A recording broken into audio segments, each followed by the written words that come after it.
Cam Jansen, Case 1. The Mystery of the Stolen Diamonds by David A. Adler. Chapter 1. It was the first morning of spring vacation. Cam Jansen and her friend Eric Shelton were sitting on a bench in the middle of a busy shopping mall. While Eric's mother was shopping, they were watching Eric's baby brother, Howie. And they were playing a memory game. Eric's eyes were closed. "What color jacket am I wearing?" Cam asked. "Blue. Wrong. I'm not wearing a jacket." Eric opened his eyes. "It's no use," he said. "I'll never have a memory like yours." "You have to keep practicing," Cam told him. "Now try me." Cam looked straight ahead. She said, "Click," and then closed her eyes. Cam always said, "click," when she wanted to remember something. She said it was the sound her mental camera made when it took a picture. Eric looked for something he could be sure Cam hadn't noticed. Then he asked, "What does the sign in the card store window say?" "That's easy. Mother's Day, Sunday, May 11. Remember your mother and she'll remember you." "You win," Eric said. Cam still had her eyes closed. "Come on, ask me something else." Cam had what people called a photographic memory. Her mind took a picture of whatever she saw. Once, she forgot her notebook in school.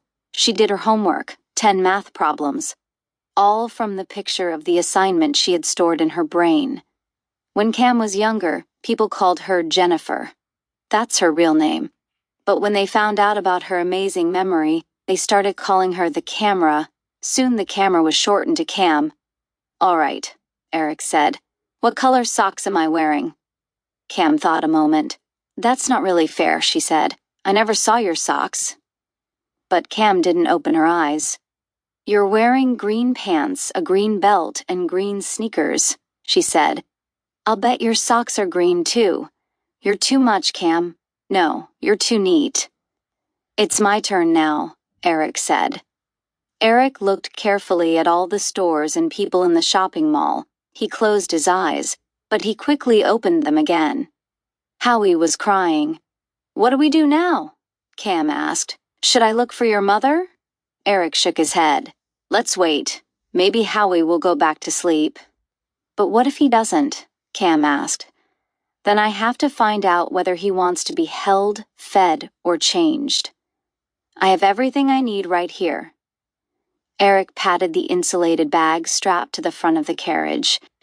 Eric and Cam watched to see what Howie would do.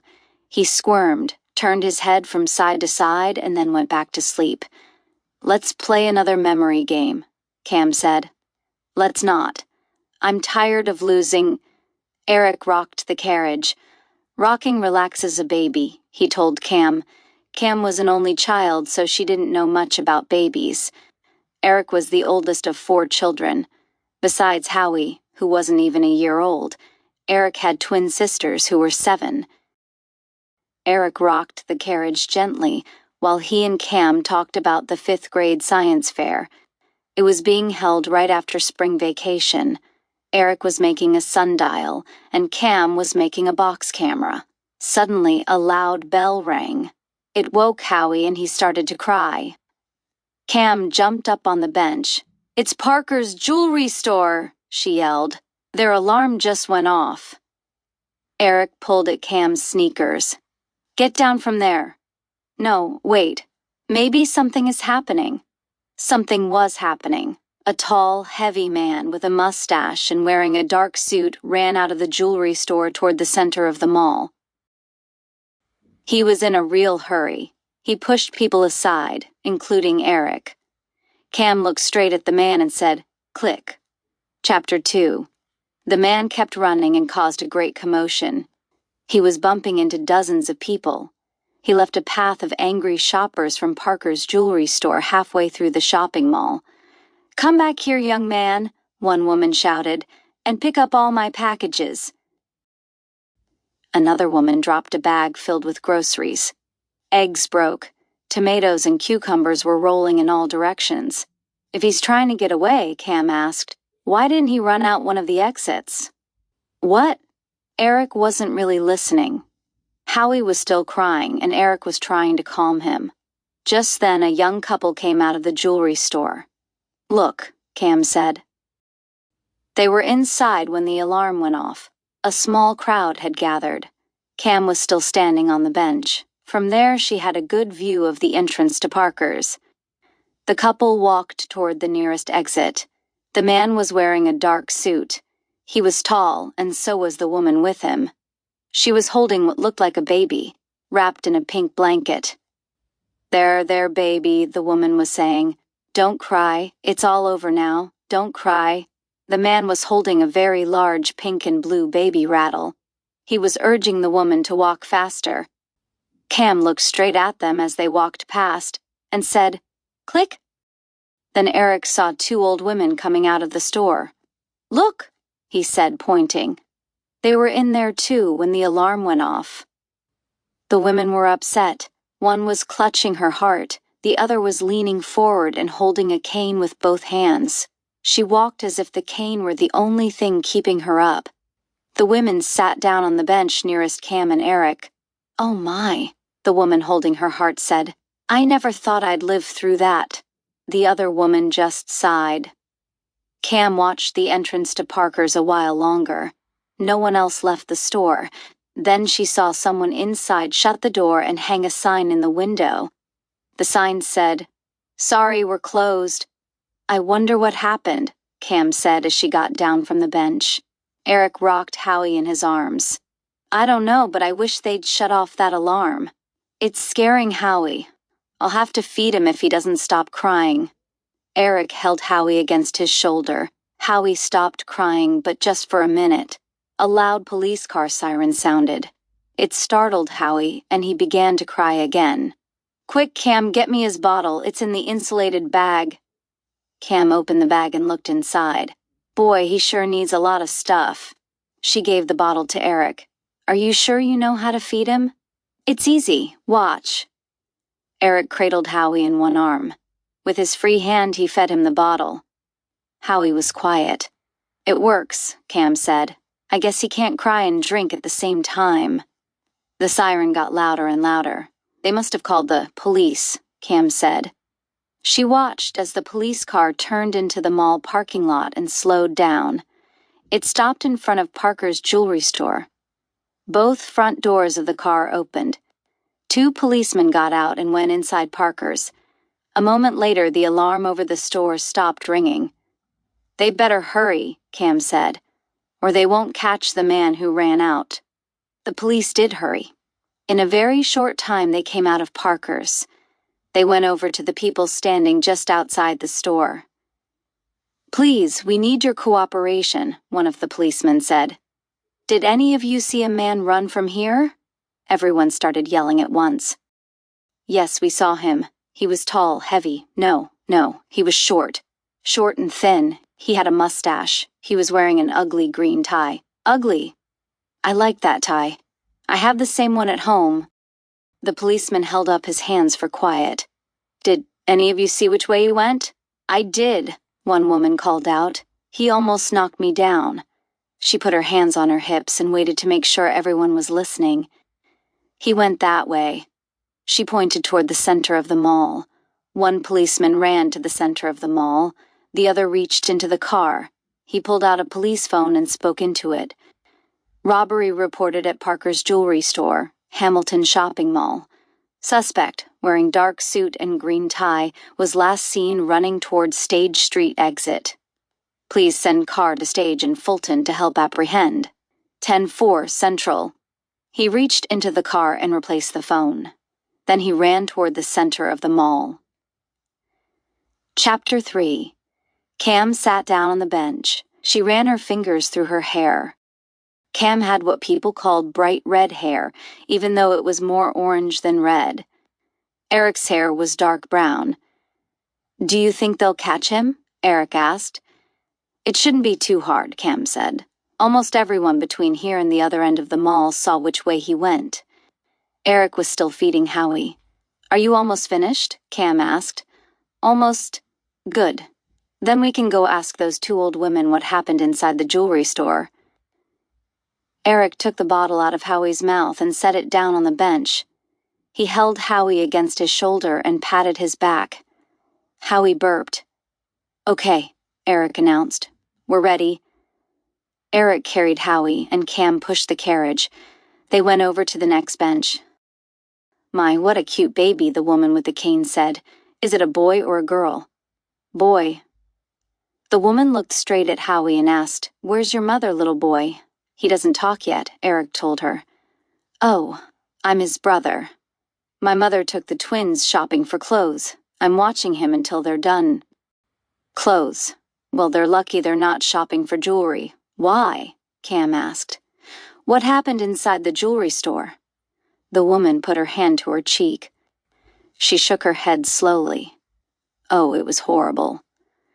We were there when a man came in and pointed a gun right at Mr. Parker. 'Diamonds,' he said. 'Every loose one you got.' Mr. Parker gave him a whole pile of small diamonds, the kind he uses to make earrings. The man took them all. Then he made Mr. Parker lie face down on the floor. Isn't that right, Esther?" "Yes," the other woman said, nodding her head. "He was terribly impolite." Then the first woman went on, "He pointed his gun straight at us. He didn't dare talk to us the way he talked to Mr. Parker. He didn't rob us either. He just said, 'Ladies, turn around and face the wall and you won't get hurt.' There was a nice young couple in the store, too. They had their baby with them, a cute little girl. I heard the man with a gun tell them to face the wall, too. It was horrible. We stayed that way, with our faces to the wall, until Mr. Parker told us it was safe to leave." The woman stopped talking. Someone was shouting. They all turned to see where the noise was coming from. The policemen were coming back.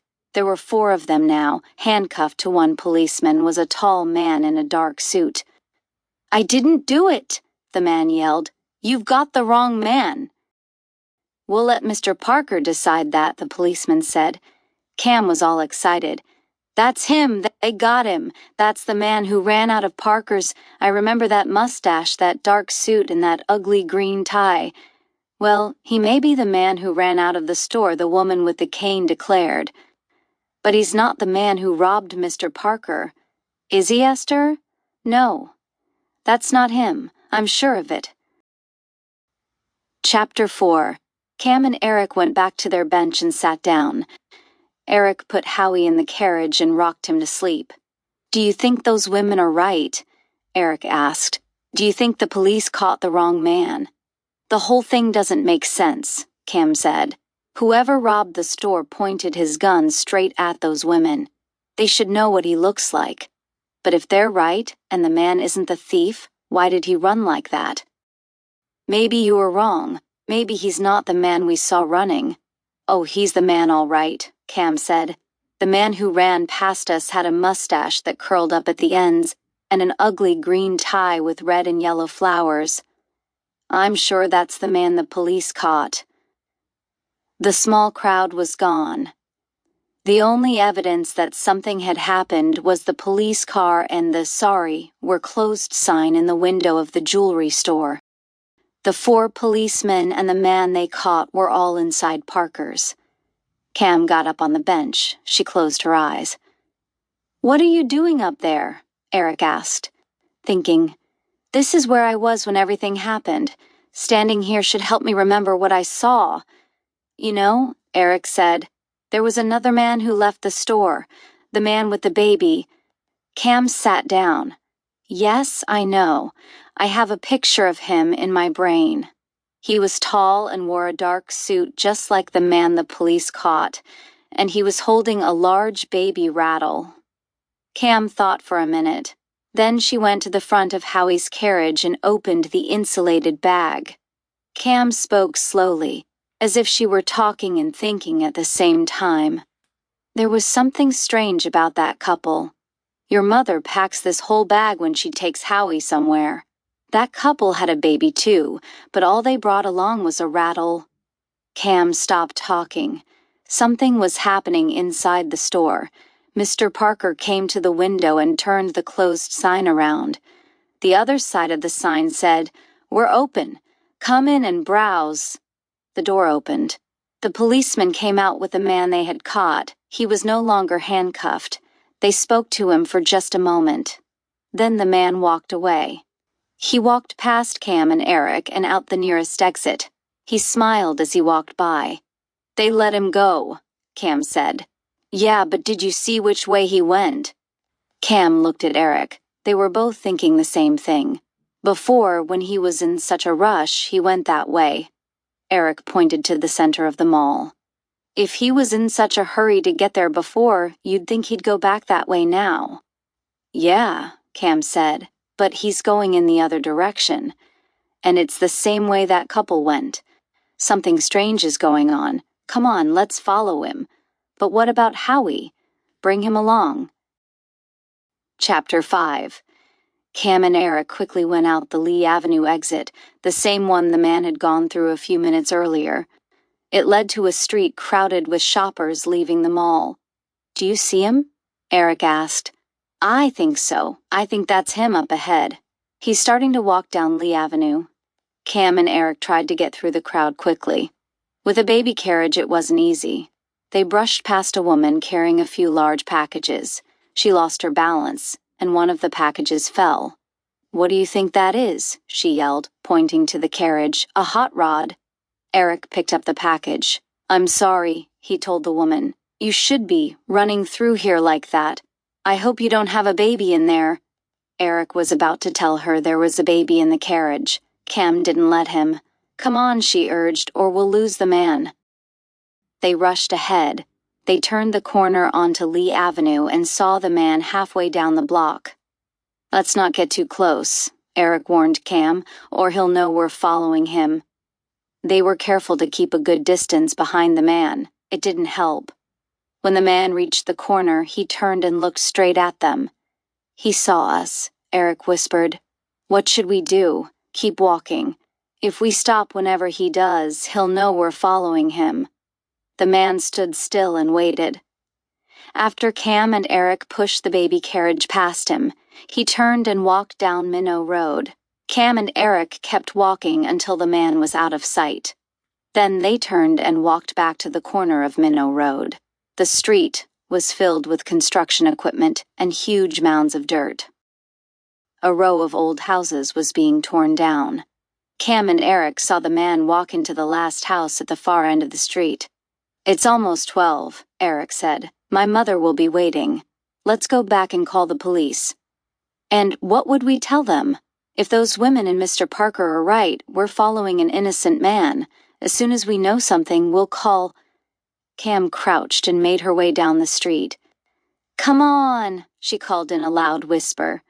Eric crouched too, as he pushed Howie's carriage and followed Cam. There were piles of dirt and sand all along the sidewalk. When they were behind a huge mound of dirt in front of the last house, Cam collapsed. "We made it," she said. "What do we do now? Let's see what's going on inside that house." Cam and Eric started to crawl up the dirt pile. Then Eric stopped. Howie was no longer sleeping. He was beginning to move in his carriage. "Keep him quiet," Cam whispered. "I'll try." "You better do more than try. If he cries, we're in real trouble." Eric rocked the carriage gently. Howie looked up at Eric, but he didn't cry. Cam reached the top of the dirt pile. She had a good view of the old house. It was 3 stories high with rows of windows. Some of the windows were broken. There were no curtains or shades. Cam could see right inside. Through a large window on the first floor, she saw the man they had followed. He wasn't alone. The couple who had left the jewelry store just after the robbery was there too. Cam quickly crawled down the hill. "I was right, Eric." "Shh," Eric pointed to Howie. "I think he's going back to sleep." "They're all in there," Cam whispered. "The runner and the couple we saw leaving the store. They're all working together. The runner made all that commotion to keep the police from catching the real thief. What about the woman and the baby?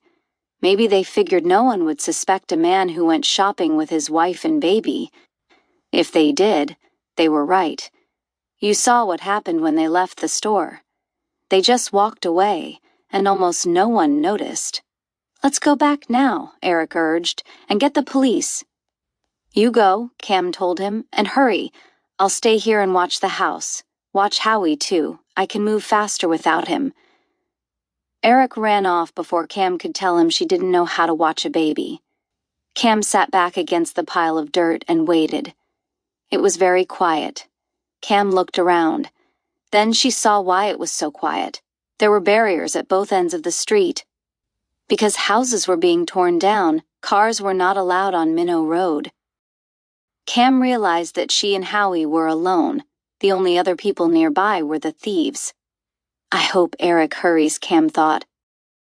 Whoosh! Something dropped to the ground. Cam looked up. A squirrel running along the branch of a tree had dropped an acorn. Howie started to cry. "Oh no," Cam thought. "What would Eric do?" Cam said, "Click." Sometimes just saying it helped her remember. It did. Cam remembered the insulated bag and that Howie couldn't drink milk and cry at the same time. She took the bottle out of the bag. Then Cam heard another noise. She dropped the bottle and looked up. This time it wasn't a squirrel.